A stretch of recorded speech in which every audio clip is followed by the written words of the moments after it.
Another receiver in this draft can go top 15. Top 15. And you're looking at a guy like T. Higgins, the wide receiver from Clemson. Okay, at 6'4", 215 pounds. A little bit of a bigger guy than the other two that I've talked about. Okay, now, big receiver, good speed. Okay, that's what you get from him. He's a little bit on the short catches. He's got to be more consistent. Not really too consistent on the short catches. So when you go for him deep. He can catch anything. Think of him as an Alshon Jeffrey, but a lot more speed. And I feel like this guy has a lot better catching ability than Alshon Jeffrey does. He can catch fades in the red zone. He's a great red zone threat, and that's what Clemson has used him perfectly for the red zone. He can line up anywhere on the field. Don't matter. Outside, inside, it doesn't matter where you line him up. Another guy that uses very good body control. He's very lengthy guy, big hands, long arms. The guy can go up and make 50-50 catches. You throw it his way, he'll get it. You throw it a yard or two away from him, he'll go get it. He'll go up and go get it. All you have to do is throw him up the ball, and it's pretty much over. Guy has done a very good job for Clemson. And if you watch the game tonight against LSU, they put him on a reverse. And once he got vertical, he was gone.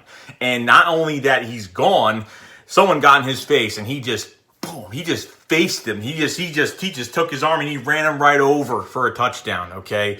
He's physical. He's not afraid to hit people. That's why especially a big receiver like him, he's not afraid to hit anybody. And that's great. I like those guys that aren't afraid to, get some physical contact. But him, man, when he wants to get in the end zone, he'll do anything he can to get in that end zone. Now with T. Higgins, hasn't learned the full route tree, hasn't done a lot. He's been on the reverses. He's been just doing some post corners. You know what I mean? So he's not really intricate to the way where you can use him. You could line him up anywhere you want, but he needs to learn a little bit more on the route tree. And that's pretty much the downside to him, which isn't a big deal because once you get to the NFL, as long as you have a good wide receiver coach, and the coaches are telling you, and you're learning and he's working hard and he's working to be better, I don't think this is something that he could just learn in the NFL and just get better with. I don't think that he's going to be a slouch. I don't think that he's going to be someone that's, a top 15 pick and he's not going to do anything. I think this guy is going to have a major future in the NFL. T. Higgins has got the capability to catch anything his way, and really he can. I mean, whether it's,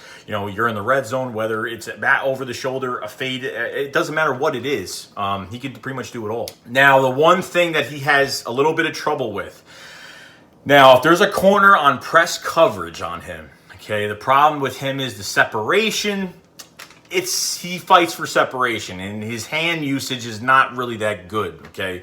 Now, the tremendous receiver, once he gets that break, if a corner is a yard or two, not really pressing on him too much, if he has some room to run, he's fine. But when it comes to a corner right up in his face and he needs to get his hands on that DB to, get separation, that's where he's kind of had a little bit of trouble. So, but overall, I think that he'll just get better over time. I mean, that's just something that, you could just, that's something that he's done all his college career. It's not like every time someone's on press man with him that he's not going to get anything done. But they're being, the draft analysis, they get, too picky at what he doesn't do. And, that's just how it is. They nitpick at everything he does. But I think overall, he's been on press. He's been pressed by a corner before, and he can get his hands on and get out there. But I think more of his inconsistent catches has come from being on press, getting beat, pretty much disrupting his route and getting that separation that he does need to get to the place where he needs to catch the football. I think that's where it's more important. So really, what you get with T. Higgins is a big receiver, reliable hands. A guy that, has had some issues with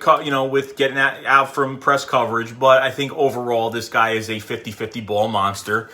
And, not only that he goes up, uses his frame, comes back down, and he can be physical and knock people down and get more yards. He's like a bruiser wide receiver. It's weird. You take him as like a running back or, just like a bruiser running back. Like he catches that ball, he turns around, he gets some contact, he gets those extra yards. You see in that game tonight what he just did. He can do that on an NFL level. This isn't just because it's college. He can actually do that. I have a really great feeling about this kid coming into the draft and really doing some good things. So, hey, that'd be another guy that the Eagles could bring in, that depending if Alshon Jeffrey is here or not, or whatever goes on with this wide receiver core, because I know Nelson Aguilar is definitely gone. So let's say that he is gone, and a lot more could happen. So very happy with this. If you guys like the video, please subscribe, and I'll be covering the draft, free agency, you name it, the Eagles, everything. You know how it is with me. I hope you guys have enjoyed, and I can't wait to cover more prospects coming this year in 2020. So I will see you guys later. Shake Squad up, fly, fly.